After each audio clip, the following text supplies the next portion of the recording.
Rick finds a little girl. She dead! She's dead! Rick, Shane, and fellow officers get into a gunfight with criminals. Rick is hit. He wakes up in an empty hospital. Body, blood, and bullet holes. At the end of a hallway, a door is padlocked shut. Don't open. Dead inside. Outside, Rick finds bodies everywhere. Helicopter sighting. Rick goes home looking for his wife and son, Lori and Carl. Then he meets Dwayne and Morgan. They clean his bandage, feed him, and tell him about the walkers. The next day, they get guns from the police station and go their separate ways. Rick's radio calls are heard at a camp. Lori, Shane, and Carl showing they're together and alive. Shane and Lori kiss? Rick runs out of gas and approaches a farmhouse. Couple is dead inside. He finds a horse. Cue iconic highway shot. Second helicopter sighting. The city appears empty until he rounds a corner into a massive herd, running away into another. Horsey goes down as Rick takes shelter in a tank. Just then, a friendly voice comes across the radio. I think this is a phenomenal opening episode. I would have loved to see more from Morgan and Dwayne, but what we got from them is quite amazing. I love that this is pretty much a solo Rick episode, but we get some very great character additions, such as Morgan and Dwayne, like I added. Introductions of Shane at the beginning as his partner, Lori and Carl first mentioned by name, then they're seen at the camp. I love the introduction of Glenn over the radio in the tank. Overall, this is a very strong opening episode, a solid 9.8 out of 10. If you have not watched The Walking Dead yet, I highly recommend it, and I highly recommend going from start to finish. That is Days Gone By.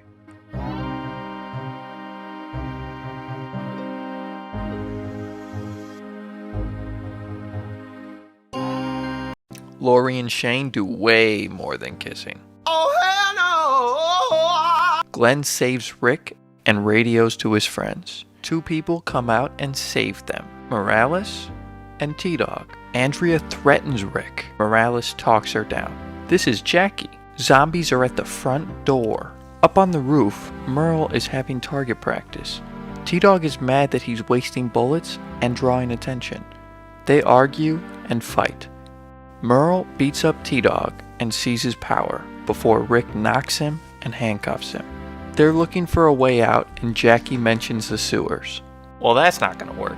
Zombies break through the first set of doors. Rick and Glenn cover up in walker guts, walking through the herd to get to a truck. T-Dog contacts Dale at base camp and tells them the situation. Lori wants them to go help. Shane says they can't risk it. Amy, Andrea's sister, doesn't like that very much. It starts raining on Rick and Glenn, washing off some of the walker guts.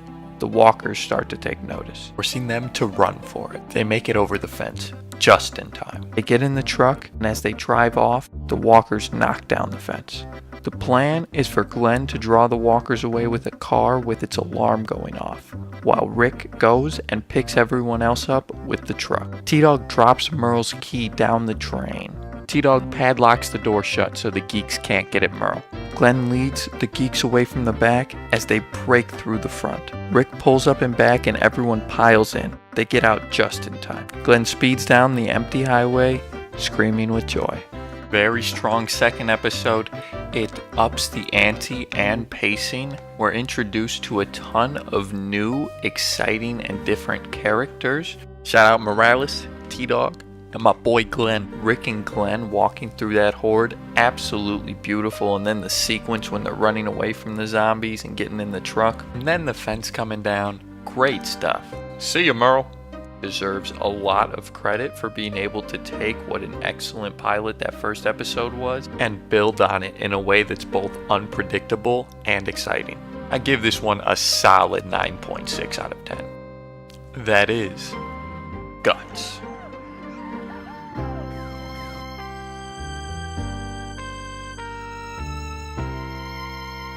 Merle panics as walkers push on the rooftop door. Glenn, Rick, and the others arrive back at camp. Rick reunites with Lori and Carl.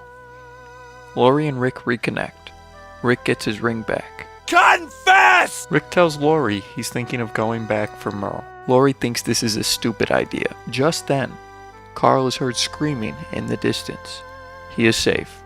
Rick, Glenn, Shane, Jim, Morales, and Dale find the source. A walker eating a deer. They all hit it repeatedly until Dale cuts its head off. Daryl walks out of the forest, angry at the walker for eating his deer. He then puts down the zombie head and walks off back to camp to look for Merle. Rick tells Daryl where Merle is.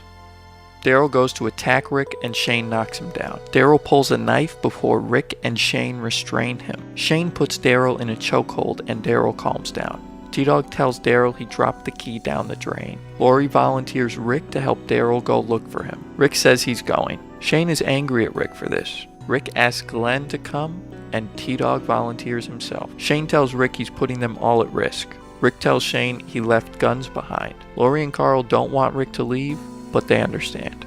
They head out in the truck. They park on the train tracks and walk into the city, agreeing to go for Merle first. As Shane and Carl are frog catching, Lori comes up, ushering Carl off and getting mad at Shane, telling him not to look at her or speak to her or Carl. Shane told Lori Rick was dead. As Andrea, Amy, Carol, and Jacqui do laundry, Ed walks up harassing them. Andrea stands up to him and he smacks Carol. Shane beats him badly. In the city, they get into the department store and make their way to the roof. Merle is gone. He cut off his hand to escape. Daryl cries aloud as we cut to black. I really like this episode. The reunion between Rick, Lori, and Carl is very powerful. Smirk Shane has on his face because he's happy to see his friend, but he knows what's been going on. Meeting Daryl and the little scuffle he gets into with Rick and Shane is a great sequence. The situation of seeing Ed as the abusive husband and seeing Shane beat him up, wow, wild. Getting to see a few new characters and having them have a couple extra scenes like Dale and Jim is nice. And at the end, Merle being gone and his hand just on the roof. Absolutely crazy scene with Daryl yelping in the background. Powerful stuff. It's an amazing episode for what it is. It's a lot of talking between characters and it's very good in that way for what it is. Not a lot of action in this episode, definitely more of a calm one, but we need episodes like this so that the high intensity ones have more weight. This is a phenomenal downtime episode. I give this episode a solid 9.5 out of 10. That is, tell it to the frogs.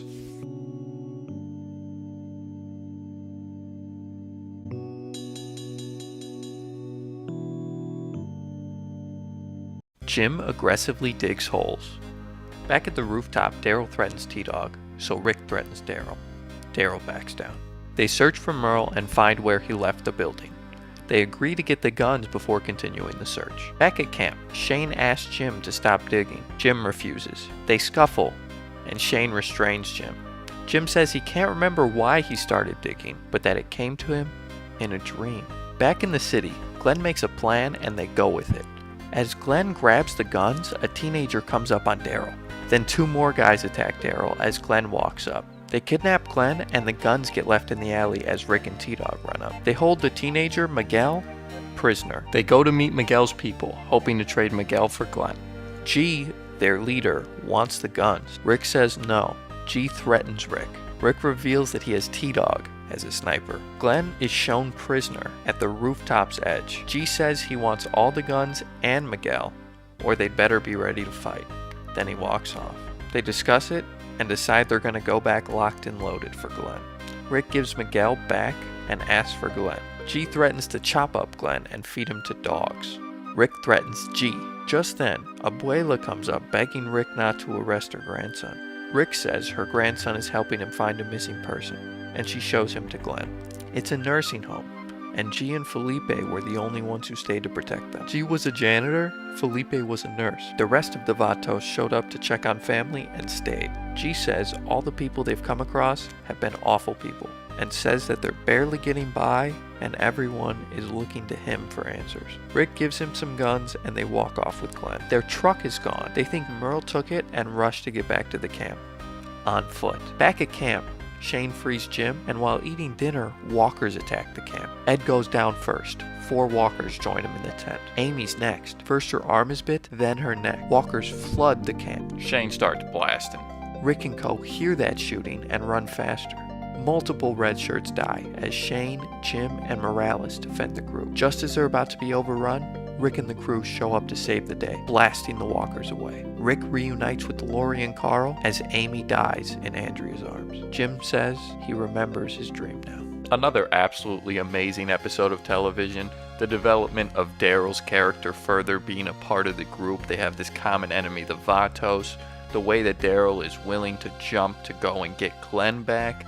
The way that the Vatos appear as the first really intense villain we have in the show, but they're just revealed to be very kind people taking care of a nursing home. Absolutely amazing sequences. This kicks off the trend of having a minor character that has more screen time die by the end of the episode with Amy. That was absolutely brutal to watch. I love the whole sequence with Jim digging and not knowing why he's digging, and he had a dream about the attack that night. Absolutely insane. Great sequences. I absolutely love. This whole episode is absolutely amazing. Such hype, high intensity moments. Watching Ed go down is hilarious. When they all get back to the camp and they're blasting away all the zombies, it seems like that scene at the end of an action movie where the heroes come and save the day. Absolutely great stuff. Love this episode. Give this one a solid 9.7 out of 10. Amazing characters, a lot of great character growth, and some wild, intense scenes. That is Vatos.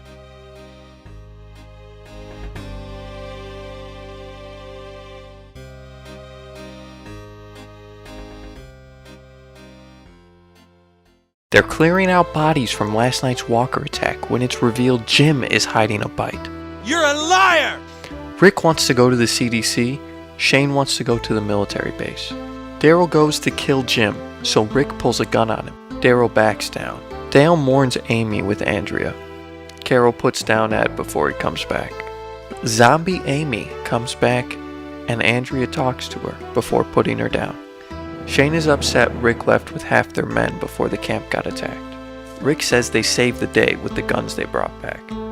Lori thinks both of them are kinda right, and that they're all unsure about the CDC. Jim hallucinates becoming a walker and speaks to Rick in riddles, asking him if he'll watch the boat. Rick says he will. Bro, what are you talking about, man? Lori backs up Rick when they talk to Shane about the CDC. Shane asks Rick to go do a sweep and they walk off with Dale. In the forest, Shane aims his gun at Rick and Dale sees it. They go back and Shane tells everyone they're going with the CDC plan. As they head out, Morales and his family split off and leave for Birmingham. Rick and Shane give him a gun and bullets.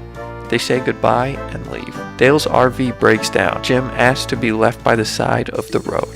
They leave him by a tree and all say their goodbyes. Rick asks Jim if he wants the gun. Jim tells him to keep it. They drive off. We see Dr. Jenner make videotapes documenting his experiments at the CDC. There's been no progress made on the disease. He messes up and destroys the best viable sample he has. Rick and the group arrive at the CDC to find a wasteland. They go to the front doors. Rick begs the cameras to be let in, and just as they're about to leave, the door opens up. Another absolutely amazing episode of television. Jim's arc throughout this entire episode is absolutely amazing. Great character development for Daryl, Carol, Andrea, Dale, Shane and Rick's relationship, Lori's place in that. Great stuff. What a wild end to this episode to set us up for the next episode. And when that door opens, there could be anything inside. Another amazing addition to what they had already built in this first season. Solid 9.5 out of 10. You have a split between Rick and Shane. Jim will always be such a unique and eerie character to me. The way that he had that dream, digging the holes, and now him hallucinating and talking to Rick in riddles, and then the introduction of Jenner's character. Just the absolute bitter hopelessness. That is Wildfire.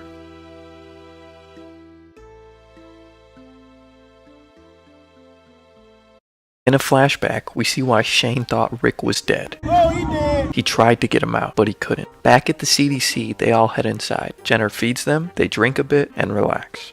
Then Jenner gives them a tour. Andrea breaks down, feeling all hope is lost, as Dale comforts her, saying it's a chance at something new. Rick tells Jenner how bad it is outside, and that it left him feeling hopeless. Jenner tells Rick it's all gonna be okay. Shane aggressively comes on to Lori, and she shoves him off. In the morning, they all eat breakfast hungover. Jenner shows them someone dying and then coming back to life as a zombie. This was test subject 19, telling them he knows virtually nothing about the disease.